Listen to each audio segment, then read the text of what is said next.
যুক্তরাষ্ট্র, ইসরায়েল, যুক্তরাজ্য এই তিন দেশ মিলিতভাবেই কি ইরানের বিরুদ্ধে হামলা চালাতে যাচ্ছে? হঠাৎ কাতারে যুদ্ধবিমান মোতায়েন কেন করল যুক্তরাজ্য? এদিকে ইসরায়েলের কাছে নতুন একটি যুদ্ধজাহাজ পাঠিয়েছে মার্কিন প্রশাসন। উত্তপ্ত এই পরিস্থিতির মাঝে ইহুদিবাদী দেশটির কাছে যুক্তরাষ্ট্রের যুদ্ধজাহাজ পাঠানোকে ঘিরে ব্যাপক চাঞ্চল্য বিরাজ করছে পুরো মধ্যপ্রাচ্যে। তবে ইরানের বিরুদ্ধে কোনো ধরনের আঘাত আসলেই প্রথমে ইসরায়েলের বিরুদ্ধে পাল্টা প্রতিক্রিয়া জানানোর হুঁশিয়ারি দিয়েছে তেহরান। পারস্য উপসাগরে তাহলে কি যুদ্ধের ঘণ্টা বেজেই গেল? ক্ষণে ক্ষণে বদলে যাচ্ছে মধ্যপ্রাচ্য পরিস্থিতি। অঞ্চলটিতে যুক্তরাষ্ট্রের ১ ডজনেরও বেশি সামরিক ঘাঁটি থাকার পরও ইরানের বিরুদ্ধে হামলা চালাতে বারবার ভাবছেন মার্কিন প্রেসিডেন্ট ডোনাল্ড ট্রাম্প। এমনকি শুধুমাত্র মার্কিন বিমানবাহী রণতরী ইউএসএস আব্রাহাম লিঙ্কন পারস্য উপসাগরে এনেও স্বস্তির নিঃশ্বাস ছাড়তে পারছেন না যুক্তরাষ্ট্রের শাসক। কারণ সম্প্রতি ইসরায়েলের প্রধানমন্ত্রী বেনিয়ামিন নেতানিয়াহু ট্রাম্পকে জানিয়েছিলেন অত্যন্ত নাজুক অবস্থায় রয়েছে ইহুদিবাদী দেশটির প্রতিরক্ষা ব্যবস্থা।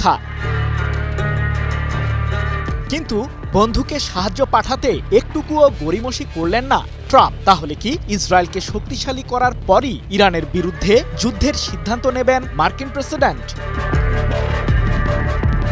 ইসরায়েলের প্রতিরক্ষা বহরকে শক্তিশালী করতে হঠাৎ করেই দেশটির কাছে ইউএসএস ডেলবার্ট ডি ব্ল্যাক নামের একটি ডেস্ট্রয়ার অর্থাৎ যুদ্ধজাহাজ পাঠিয়েছে যুক্তরাষ্ট্র, যা এরই মধ্যে ইসরায়েলের বন্দর শহর আইলাতে নোঙর করেছে। যদিও ইসরায়েলের সামরিক বাহিনীর দাবি, মার্কিন প্রশাসনের সাথে চলমান সহযোগিতার অংশ হিসেবেই এই যুদ্ধজাহাজটি যোগ দিয়েছে নেতানিয়াহুর সামরিক বহরে। লোহিত সাগরে নিয়মিতভাবেই যুক্তরাষ্ট্রের যুদ্ধজাহাজের চলাচল রয়েছে। তবে ইসরায়েলের বন্দরে যুক্তরাষ্ট্রের ডেস্ট্রয়ার যাওয়ার ঘটনা বিরল বলে দাবি সংবাদ মাধ্যম টাইমস অব ইসরায়েলের।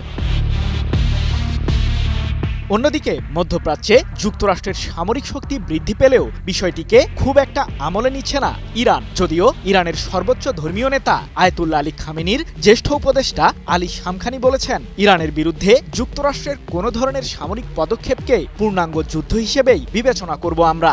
আর পাল্টা প্রতিক্রিয়ায় ইসরায়েলের প্রাণকেন্দ্রে তাৎক্ষণিক ও জোরদার হামলা চালাবে ইরান। এক প্রতিবেদনে বিষয়টি নিশ্চিত করেছে মধ্যপ্রাচ্য ভিত্তিক সংবাদ মাধ্যম Meher news agency. Japan Bangladesh joint venture company JBS holdings limited.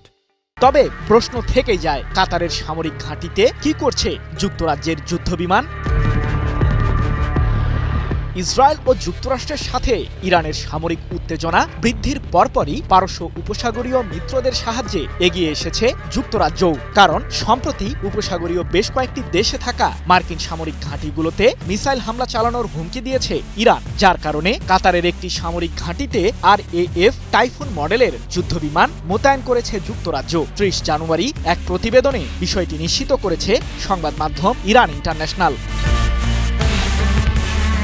যদিও ইরানের বিরুদ্ধে হামলায় ইসরায়েল ও যুক্তরাষ্ট্রের সাথে অংশগ্রহণের সম্ভাবনা কম বলে জানিয়েছে যুক্তরাজ্য, কিন্তু ইরানের পাল্টা হামলায় কাতার কোনোভাবে আক্রমণের মুখোমুখি হলে উপসাগরীয় দেশটির নিরাপত্তায় সেই যুদ্ধবিমানগুলো ব্যবহার করবে বলে জানিয়েছে যুক্তরাজ্য।